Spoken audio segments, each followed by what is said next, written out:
is a bit of a taboo subject, but it's about your regularity, like when you poop. Anyway, I'll get into that here in a second. Make sure to click down below to get a free strategy session, free consultation with us, and we'll go for an entire hour one-on-one and talk about where you want to be a few months from now, where you are right now, where you've been in the past that has stopped you from getting to where you want to go, and how you can get there without injury, without stressing your joint. There we go. Had to reconnect there, but anyway, some of that's going to be nutrition, some of that's going to be exercise, some of that's going to be recovery, like sleep. It's a bigger deal than people think. You don't really, one of the funny things about exercise and nutrition, all this stuff, is you don't really get the positives of the stress that you're putting on your body until you're in the recovery process. But what am I talking about with the regularity stuff? Got this question over the weekend. Someone was very concerned about their situation. And yes, you probably do want to go once a day, if that's possible. It might not be though, if that's possible. I don't know. If you're a little tiny person, you might not go every single day, and that's perfectly fine because you're probably just eating less food, which is good. I'm gonna get in the shade. So one thing to consider is what you're putting in. So there's three aspects to this that I would encourage you to consider. One is what's coming out. Okay, so you really just have like 5 classifications of the poo if you want to do that. So there's what I would call stinky sinkers, self-explanatory. This means that you're eating a lot of processed foods. Now, probably not ideal, right? Eating a lot of processed foods is what you're smelling, but also what you're noticing in the pot. Anyway, then there's the rabbit poo, right? This is basically means that you're probably just dehydrated on a regular basis. Another one could be like the floaters. That means you're having a lot of fat in your diet. It's just probably maybe not a bad deal that you have a lot of fat in your diet. It's just something to consider. Another one is when you're like really sick and you have diarrhea, obviously not ideal. And then the other one is a trophy. Trophies are what you do want. Now, how do you get the trophy? Well, one thing that you can do that can help with regularity is to consider the types of fiber that you're ingesting, right?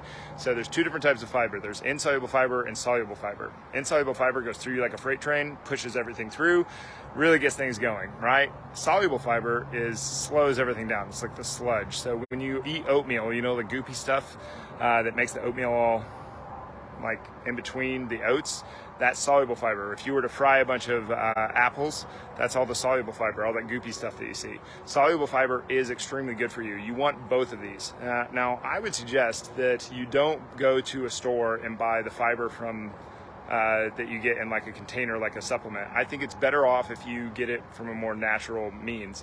One thing that you can do that gives you a good amount of soluble and insoluble fiber and doesn't add a ton of calories because your body's not going to break it down anyway. Take like a half a cup, fourth of a cup of chia seeds and another half a cup, fourth of a cup of flax seeds. Put them in a container of kombucha, water, tea, whatever it is that you like to drink.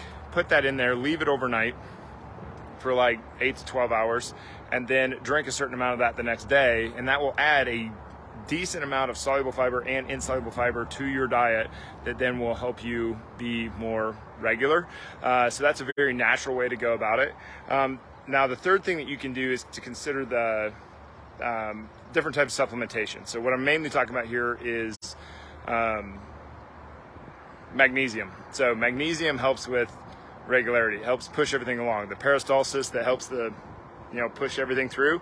Magnesium helps with this. Now, if you're going to take magnesium, make sure that you're ready for what's potentially coming the next day. The drinks that they give you when you're doing like a colonoscopy, those are just full of magnesium. And magnesium is makes you very regular. So something to consider there.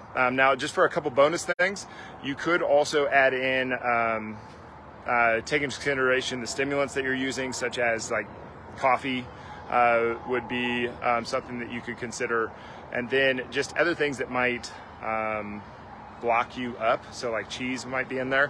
One question that I got was, if you just ate protein, wouldn't that make you more constipated? Well, your body is actually pretty good at breaking down protein, so you're probably not going to get constipated from actual protein because it's going to break down the majority of that. The thing that people experience to go on like carnivore diet or the keto diet, where they're just not eating a lot of vegetables or fiber, is that they just don't poop a lot. It's not necessarily that they are constipated. Their body is just breaking down the majority of what is coming in. So if you have more questions about this, please put it down below or send me a direct message, because sometimes this can be like kind of like a personal thing.